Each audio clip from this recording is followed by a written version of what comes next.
Bienvenue dans le journal de l'intelligence économique, l'émission consacrée aux coulisses de la mondialisation. On connaissait la carte au trésor de Robert Stevenson.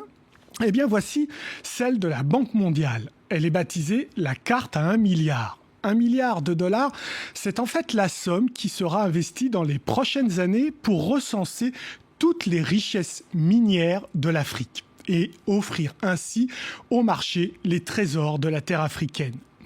Pour la Banque mondiale, la carte à 1 milliard, c'est une magnifique opportunité pour les Africains. Un reportage de nos correspondants à Washington. La carte des ressources minérales de l'Afrique date en grande partie de l'époque coloniale, incomplète et imprécise au regard des techniques actuelles. Le nouveau projet, lancé par la Banque mondiale en partenariat avec l'Union africaine, pourrait d'ici 10 ans donner une idée globale précise des richesses du sous-sol du continent. L'homme à la tête de ce projet s'appelle Paolo Dessa.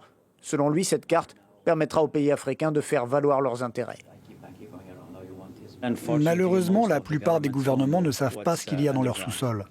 Nous pensons que s'il y avait une bonne connaissance du véritable potentiel en ressources minérales des pays africains, les gouvernements seraient en position de négocier de meilleurs contrats avec les compagnies d'extraction. Et cette carte, il faudra doter un fonds de centaines de millions de dollars pour sonder, coordonner, vérifier. La Banque mondiale avait elle-même lancé le surnom de carte à 1 milliard de dollars. C'était une expression pour attirer l'attention. Il était facile de s'y référer. Mais le chiffre ne correspond à rien de concret. Certains pensent que c'est la valeur des ressources minérales que l'on pourra découvrir grâce à ce projet.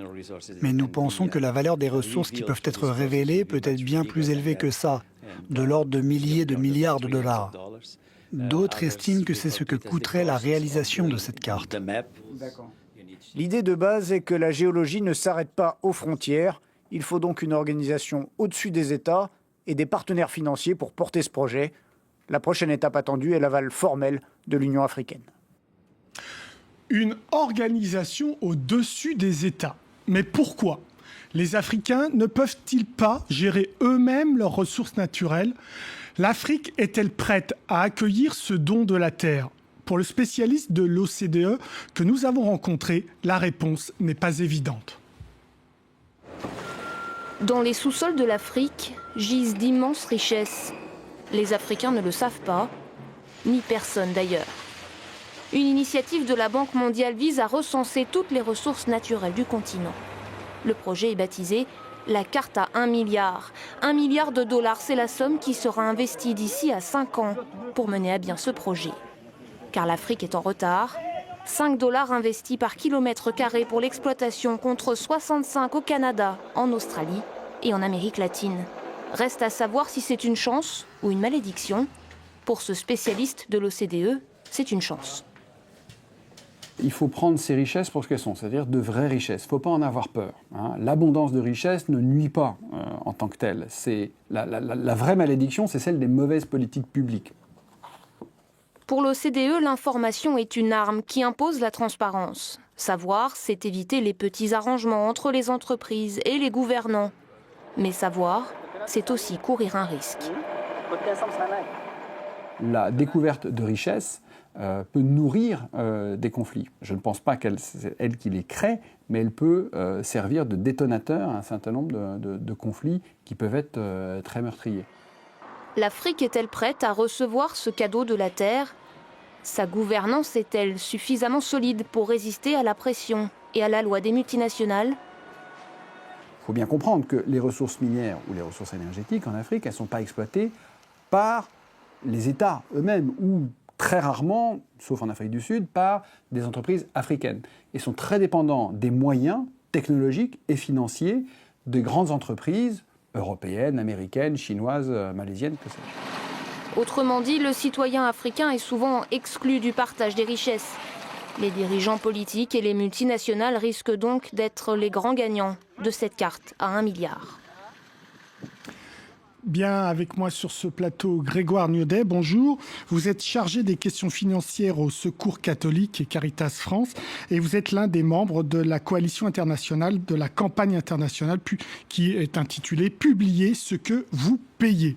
Donc, c'est quoi votre démarche dans cette campagne internationale « Publiez ce que vous payez » ? Je pense que le titre résume très bien ce que ça veut dire. C'est une campagne qui est née donc, il y a une douzaine d'années pour justement demander aux compagnies du secteur extractif, donc mines, gaz, pétrole, et de plus en plus forêt, ce qu'elles versent au gouvernement pour qu'ensuite on puisse demander des comptes sur l'utilisation de ces ressources. Est-ce que ça a servi le développement réellement ou des dépenses d'apparat ou autre. Donc c'est de la transparence. C'est un processus de transparence. Donc c'est vraiment la première étape indispensable avant d'aller plus loin pour savoir si on gère bien ces ressources. Alors vous l'avez dit, ça a commencé en 2002, je crois, cette campagne. Oui. Aujourd'hui arrive cette initiative de la Banque mondiale avec ce titre un petit peu Stevensonien, hein, la carte à 1 milliard. Qu'est-ce que vous en pensez? Est-ce que l'Afrique est prête? Je ne sais pas si on peut dire que l'Afrique est prête. Il y a plusieurs processus, notamment ces processus de transparence, qui peuvent permettre que ça arrive dans de bonnes conditions. Maintenant, je ne suis pas sûr que les gouvernements soient, d'une part, en capacité de bien négocier avec les compagnies pour derrière utiliser correctement ces ressources, pour faire respecter à la fois les droits, les problèmes d'environnement, les questions d'environnement, les conséquences que ça peut avoir auprès des populations environnantes des sites d'exploitation. Et puis ensuite, dans la gestion des ressources derrière, pour savoir si avec cet argent, ils vont plutôt acheter des hôtels particuliers ou de l'armement, ou financer des routes, la construction de centres de santé, former du personnel de santé, etc. Mais donc pour vous, c'est quand même bien de savoir ce qu'on a dans nos sous-sols. Ça peut être bien, mais alors, c'est là où il faut peut-être faire la différence entre l'outil lui-même qui peut être utile et l'utilisation qui en est faite. Et est-ce qu'il y a les compétences ou la volonté politique, surtout dans des pays comme les pays d'Afrique, de gérer correctement ça et de gérer au bénéfice des populations? S'il n'y a pas vraiment ces conditions réunies, ça risque d'être un outil... Mais sincèrement, vous pensez qu'elles sont réunies, ces conditions, ou pas? On est en train, nous, on se mobilise pour qu'elles soient réunies. Mais maintenant, c'est pas évident, forcément, qu'elles le soient. Alors, 12 ans de campagne, quand même, hein, 2002 à peu près. Qu'est-ce qu'on en tire, là, comme premier bilan? Parce qu'il y a certes la problématique des États et des gouvernants africains qui doivent jouer le jeu, mais il y a aussi les multinationales qui doivent jouer ce jeu-là de la transparence. Alors ce qui est assez intéressant, c'est que lorsque cette campagne a été lancée, il y a eu un succès mitigé, mais un grand succès quand même immédiat. Ça a été le lancement de l'initiative pour les transparences des industries extractives. Donc c'était à l'initiative des pays du G8, notamment de Tony Blair à l'époque. Et donc c'était l'idée de mettre ensemble autour d'une même table les compagnies, les gouvernements des pays de production et les organisations de société civile, les ONG, les syndicats, etc. Et donc d'avoir, pour discuter à la fois des standards de publication, comment on allait publier ce qui était versé par les compagnies d'un côté, et les gouvernements avaient aussi à publier ce qu'ils recevaient de la part des compagnies, et on comparait. Et on a eu parfois des surprises assez rigolotes où il y avait des écarts de 30%. C'est arrivé au Congo-Brazzaville, par exemple. Sur cette initiative était très intéressante parce que c'était très novateur et très nouveau de mettre ces acteurs ensemble autour d'une table et de façon assez publique. C'est la même chose, donc ça se faisait à la fois au niveau des pays de production, mais aussi au niveau international pour avoir des règles un peu uniformes. Mais cette initiative n'était que volontaire. C'est-à-dire que on n'y allait que ceux qui voulaient y aller. Donc pour les organisations de société civile, c'était pas suffisant. Pas trop de soucis. Les compagnies y sont allées quand même en disant un truc volontaire, on pourra quand même y aller tranquillement sans trop se mouiller. Et au niveau des gouvernements, là, ça a été plus compliqué.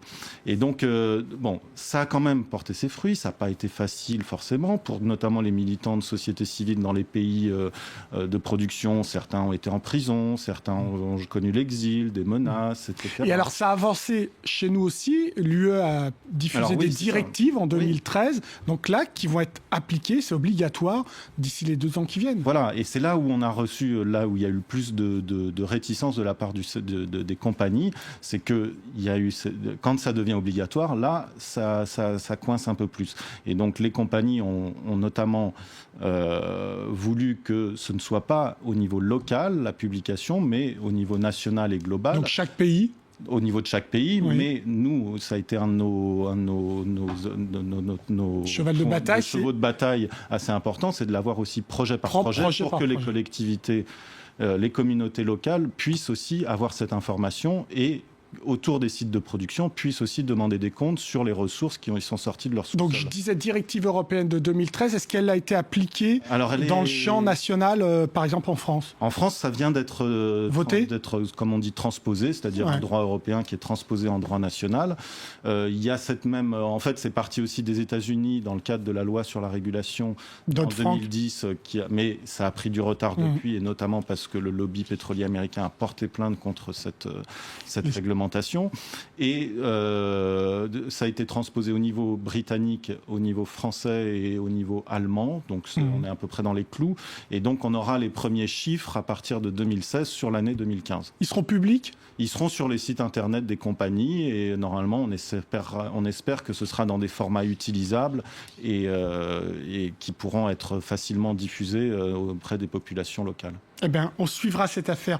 Merci Grégoire Niaudet. L'émission est terminée, mais comme d'habitude, vous pouvez nous retrouver sur france24.com. En attendant, restez avec nous, car l'information continue. Au revoir.